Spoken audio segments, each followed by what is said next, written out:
norėčiau išplėsti tai, kad tokios sutarties neturi apart mūsų nei viena daugiau 13 respublikų, kurios buvo tos tarybinės respublikos ir jos nėra susitarusios su Rusija dėl dėmesio savo sienų ir savo suvereniteto. Apie ką aš kalbu? Štai šitas dokumentas Seime. Galit, matot, atsižymėti jo numerį ir esmė, jisai įsigaliojo, nes buvo ratifikuotas 92 metais ir iš Lietuvos, ir iš Rusijos pusės, ir jis užfiksuotas jungtinėse tautose, kaip jisai skamba.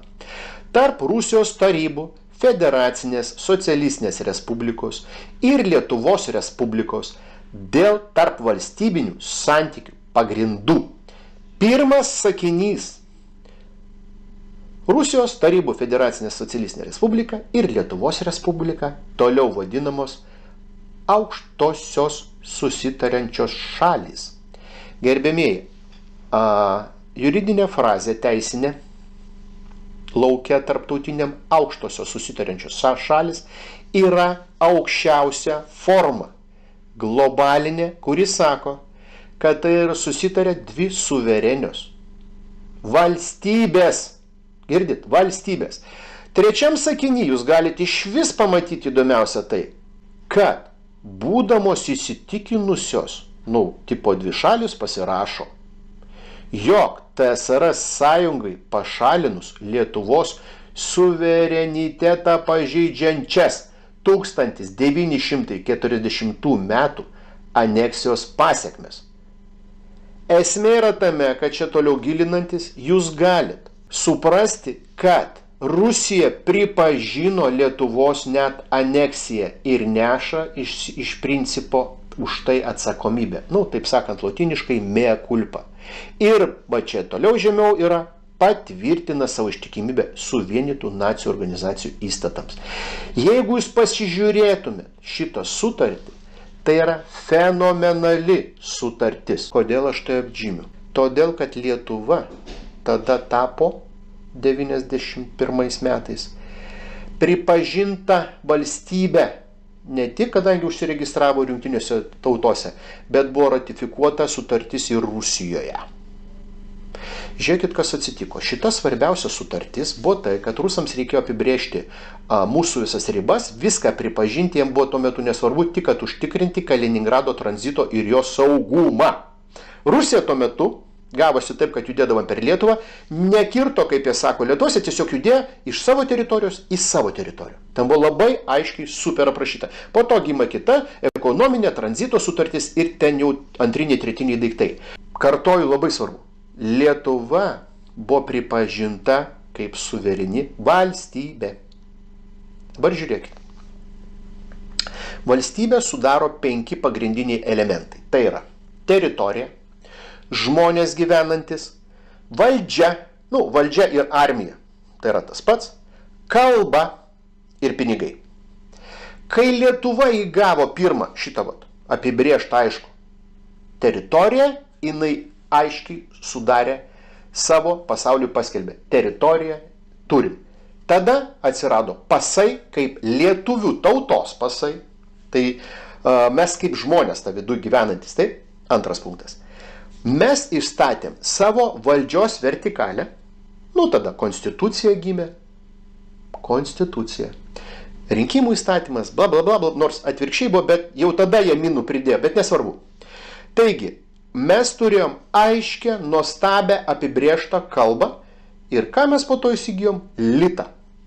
Mes išpildėm visus 5 suverenios valstybės punktus. Žiūrim toliau. Žmonės, emigracija, kaip pasakyti, sudarytos sąlygos tokios, kad pradėjome čia maltis kaip turi būti. Mūsų tauta pakriko, bet dar negalutinai. Mes monolitinė tauta. Imigrantų pas mus mažai, už tai pradėjo mus kėsti ukrainiečiais. Pirmas pavojus. Valdžia visiškai statyta Briuselio ir tą, ką mes šį dienai čia kalbam apie ją, mes net visiškai pilnas viršvalstybinis valdymas, kadangi prie valdžios eina armija, o mes inauguravom Vokietijos armiją. Taigi mes parodėm, kad valdžios ir armijos vertikalė yra svetima. Viskas. Suvereniteto netekom. Kalba, kai tik į mus įvedė į mūsų rašybą angliškus ten simbolius, mes taisyklingos kalbos netekom, nes pakeitė visą mūsų švietimo sistemą. Pinigų irgi neturi. Už tai mūsų dabar tautos monolitinis likutis, kuris laikosi, o taip pakol kas dar, gyvena labai aiškioj aprašytoj teritorijai. Kodėl aš sakiau, kad šita sutartis visiems maišo? Todėl, kad pervesti Lietuvą iš valstybės sampratos, tą, ką darė Skvernelis, išsišiepęs nagais, draskė su visais šitais konservatoriais, liberastais, LGBT ir visais šitais, jie pervedinėjo mus į UAB, į korporacijų valdymą. Kaip ir viską padarė, bet šita sutartis, kuri registruota Jungtinėse tautose, jiems sėdi va čia. Mes pakol kas turim mažas šakneles valstybingumo. Ir jiem reikia sulaužyti šitą sutartį, pažeisti šitą sutartį, kad mes sulaužytumėm Kaliningrado įsipareigojimus prieš Rusiją, viskas, Lietuvos nelieka. Už tai jie taip slepia šitą sutartį, kad jūs net neįsivaizduojat. Pagal ją, kartoju, Lietuva dar yra. Latvijos ir Estijos nėra. Ten kitų teritorijų nėra. Baltarusija prijungta prie Rusijos. Ukrainoj karas. Apie ką mes? Beje, supraskite teisingai, Tarybų sąjunga įsteigė 3 respublikos. Rusija, Baltarusija ir Ukraina. Ukrainoj karas, Baltarusija prijungta. Viskas tvarkoja. Taigi, žiūrėdami tai, kad Lietuvą sunaikinant ir Lietuvos tautą reikia sunaikinti šitą sutartį. Tai yra galutinis mūsų teritorijos pervedamas į korporatyvinį valdymą. Mes apie tai kalbėsim, aš daugiau susitikime jums paaiškinsiu, kadangi dabar aš noriu tų likučių valstybingumo naikinimo žingsnius jums parodyti. Kuris? Negaliu patikėti, kad nusiritume iki tokio dugno. Va, šitas vaizdelis vaikščiantis, kuris buvo mūsų konstitucinio teismo pirmininkas, aš jau rodžiau. Sekantis.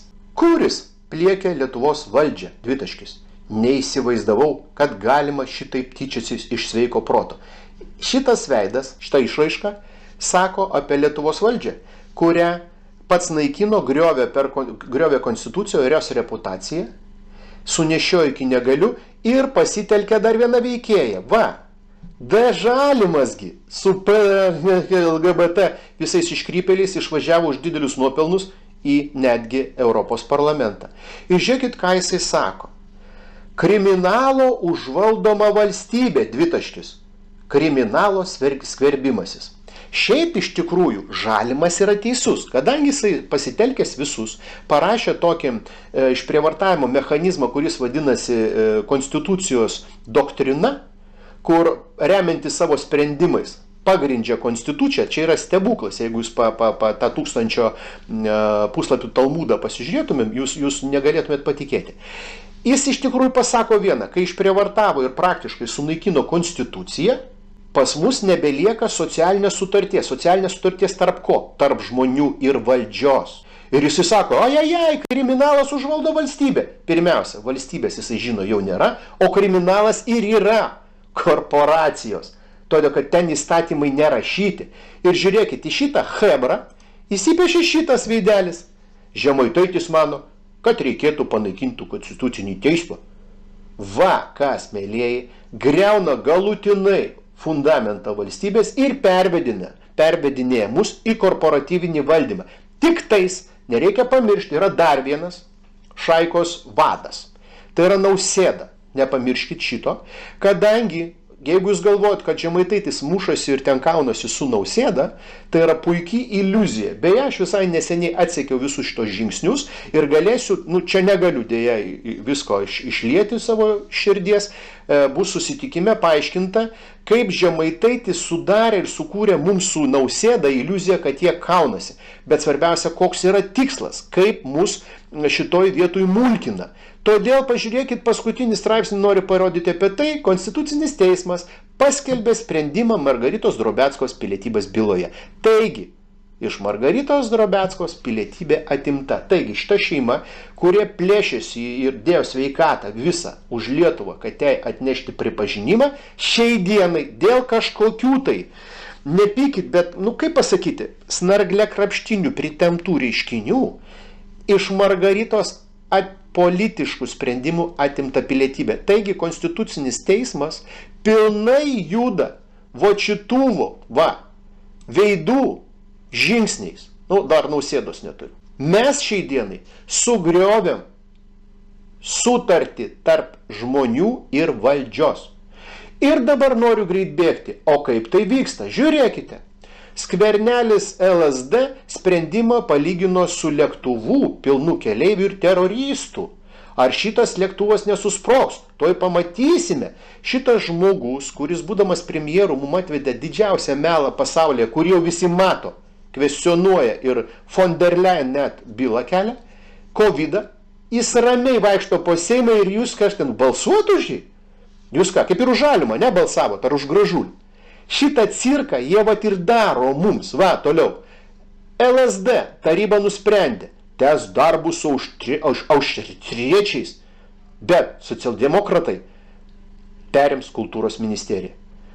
Ir pažiūrėkit, sėdi trys, šitas kaip tenais, Malvinos, nežinau, auksarankės, auksadarbės, premjerė, lyderė viso šito marazmo ir, kaipgi be Šakalienės. Taigi, šitos trys princesės mums neša pilną, kaip jums pasakyti, apgaulės mistifikacijos miglą. Tetos stebuklingos. Ir apie tai mes kalbėsim. Kurgi mes dabar prieisim? Kodėl jie pagrindiniai šito cirko veikėjai? Ir kodėl